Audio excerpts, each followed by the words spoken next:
แต่จากนั้นประตูก็คือการเรียนการเรียนคือการเพื่อมาเด็กโผล่โปรโยตอนตายก็คือว่ามามีประเด็นยัง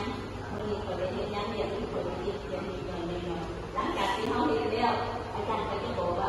สิ่งที่เราเรียนที่เราอาจจะประเด็นนี้แต่มันมีอยู่ในอยู่ผูกลวดเดี๋ยวอาจารย์เอามาใส่คำตอบนี้